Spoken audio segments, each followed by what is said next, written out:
Remaja genre, sehat, cerdas, dan ceria.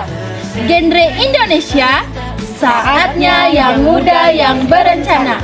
Genre NTT, beta genre, beta beraksi, salam genre. Hai Geng Rangers, jadi pada kesempatan kali ini Big Air SMK Santo Fransiskus Xaverius Ruteng akan berkolaborasi bersama Big Air SMA Negeri 1 Langke-Rebong untuk membahas sebuah topik terkait kekerasan seksual pada anak dan juga pada perempuan. Dan untuk lebih lanjutnya, silakan terus simak video ini.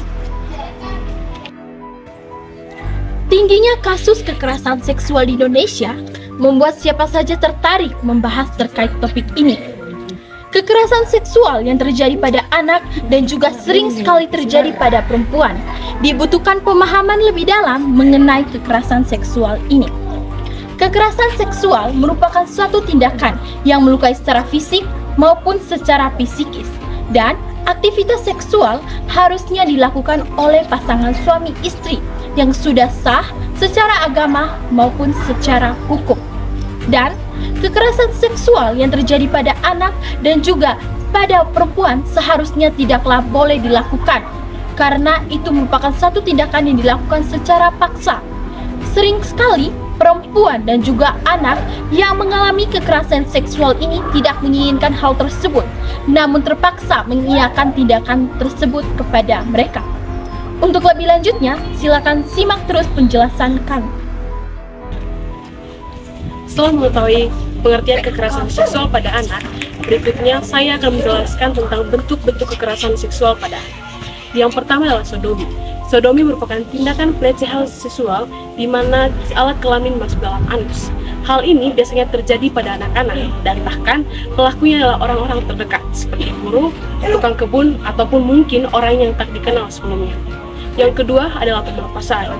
Pemerkosaan adalah salah satu tindakan kekerasan seksual yang mengarah pada pemaksaan, di mana si pelaku akan memaksa korban hingga korban tak mampu lagi melawan ataupun berkutik. Yang ketiga adalah pencabulan. Pencabulan merupakan salah satu tindakan seenaknya pelaku kepada korban. Hal ini juga biasanya dibarengi dengan pemaksaan dan kekerasan.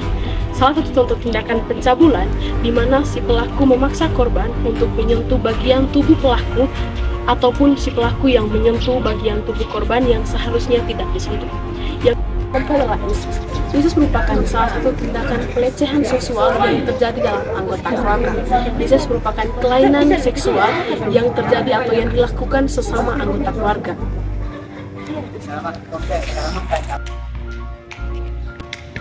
Dari berbagai kasus kekerasan seksual, sebagian orang menganggap bahwa kekerasan seksual itu terjadi karena kesalahan dari anak itu sendiri. Padahal kekerasan seksual bisa terjadi karena pelaku yang memang bermasalah. Nah, penyebab kekerasan seksual bisa pula terjadi karena kecanduan menonton film porno, mengikuti adegan yang terjadi di film porno namun tidak memiliki pasangan, serta kecanduan narkotika ataupun minuman beralkohol. Nah, orang yang kehilangan kesadaran memang seringkali memiliki niatan untuk melakukan tindakan yang tidak sepantasnya ia lakukan. Mereka memiliki bayangannya sendiri namun tidak dengan kenyataannya. Nah, dari perilakunya tersebut dapat berdampak pada diri sendiri maupun orang lain, apalagi usianya yang masih kanak-kanak. Yang kedua, dampak psikis. Selain dampak fisik, anak juga bisa mengalami dampak psikis. Pada dampak psikis sendiri, anak bisa terkena depresi, bisa mengalami kecemasan, bahkan bisa mengalami trauma yang berlebihan. Masalah seksual bisa serius, seperti fobia terhadap hubungan seks, atau bisa juga terbiasa melakukan kekerasan pada saat melakukan hubungan seks. Hal yang paling mengerikan akibat depresi adalah anak yang diderita bisa mengalami gangguan atau bahkan bisa melukai diri sendiri, bahkan berniatan untuk melakukan bunuh diri. Nah, teman-teman, kali ini saya akan menjelaskan tentang perlindungan hukum terhadap anak korban kekerasan seksual. Sebenarnya, teman-teman, masyarakat sudah sangat aktif dalam mendesak pemerintah untuk melakukan pengesahan rancangan undang-undang mengenai kekerasan seksual. Namun, tidak semudah seperti yang dibayangkan. Hingga kini, semua itu hanya berdasar pada Undang-Undang Kekerasan Seksual Terhadap Anak Pasal 35 tahun 2014. Pada undang-undang tersebut mengatakan bahwa pelaku kekerasan seksual akan diberikan hukuman penjara selama 15 tahun. Adapun hukuman tambahan ialah hukuman kebiri, hukuman pemasangan chip, dan juga publikasi pelaku.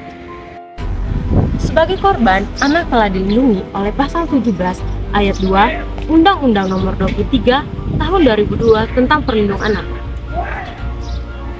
Pada pernyataan tersebut, anak diberikan perlindungan berupa kerahasiaan identitas dari pemberitaan media massa. Tak hanya itu saja, anak perempuan yang telah mengalami menstruasi akan diberikan pil khusus untuk mencegah kehamilan. Hal ini dilakukan agar dapatnya mencegah kehamilan di usia dini.